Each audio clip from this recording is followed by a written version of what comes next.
4 বছরের মেয়াদ দিয়ে শুরু করলেও এক যুগেও শেষ হয়নি সিরাজগঞ্জ বিসিক শিল্প পার্ক প্রকল্পের কাজ। কাগজে কলমে শেষ দেখানো হলেও বাস্তবে এই প্রকল্পের কাজ চলছে এখনও। এদিকে নির্ধারিত সময়ের মধ্যে কাজ শেষ করতে না পেরে ফোন বন্ধ রেখে পালিয়ে বেড়াচ্ছেন প্রকল্পের পরিচালক জাফর বায়েজিদ।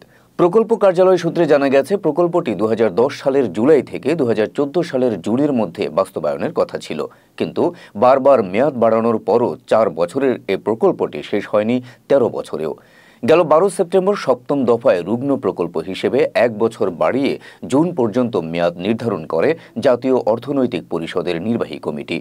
জমি অধিগ্রহণে দেরি, ঠিকাদারের গাফিলতি, কোভিড-19 সহ নানা কারণে প্রকল্প বাস্তবায়নে দেরি হয়েছে বলে অজুহাত সংশ্লিষ্টদের।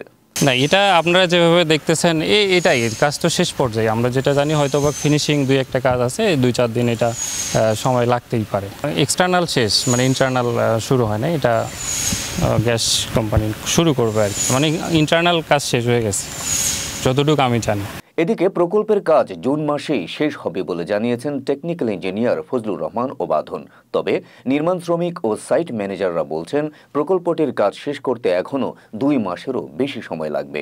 এখনো কাজ তো এখানে আলো 2 মাস আছে। 2 নম্বর করে করব না, মানে 5 নম্বর 2 নম্বর।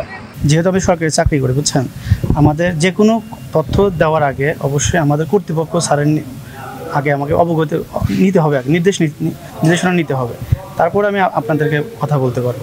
সকাল থেকে স্যারকে ফোন দিয়ে পাচ্ছি না।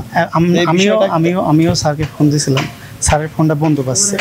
সরেজমিনে গিয়ে দেখা যায়, সিরাজগঞ্জ সদর উপজেলার কালিয়া, হরিপুর ও সায়দাবাদ ইউনিয়নের যমুনা নদীর তীর ঘেঁষে 400 একর জায়গায় গড়ে ওঠা শিল্প পার্ক প্রকল্পের নিজস্ব ভবনের কাজ মোটামুটি শেষ হলেও বাউন্ডারি, রাস্তা, ড্রেন, লেক ও স্ল্যাবের কাজ প্রায় 20% বাকি।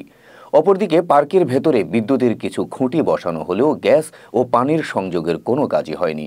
বিভিন্ন স্থানে ফেলে রাখা হয়েছে কংক্রিটের ব্লক। বর্তমানে অতিরিক্ত লোক লাগিয়ে কাজ সম্পন্নের চেষ্টা করা হচ্ছে। পাকা রাস্তার সাববেজ ও ড্রেনের কাজে ভিটি বালু ও নিম্নমানের ইটের খোয়া ব্যবহার করছে। একই সঙ্গে নিম্নমানের পাথর ও বিটুমিন দিয়ে কাজ করা হচ্ছে কার্পেটিং। শিডিউলে কার্পেটিং 75 মিলি ধরা থাকলেও বাস্তবে রয়েছে 60 মিলি। এতে দেশের বৃহত্তর এই শিল্প পার্কের কাজের স্থায়িত্ব নিয়ে শঙ্কা প্রকাশ করছেন স্থানীয়রা। প্রসঙ্গত, এ প্রকল্পের মূল অনুমোদিত ব্যয় ছিল 378 কোটি 92 লাখ টাকা। এরপর কয়েক দফা বাড়িয়ে বর্তমানে এর মোট ব্যয় করা হয়েছে 719 কোটি 21 লাখ টাকা। প্রকল্পটির নির্মাণ কাজ শেষে 829টি শিল্প প্লট তৈরি করে 570টি শিল্প স্থাপন করা হবে। এতে প্রায় 1 লাখ মানুষের কর্মসংস্থান সৃষ্টি হবে।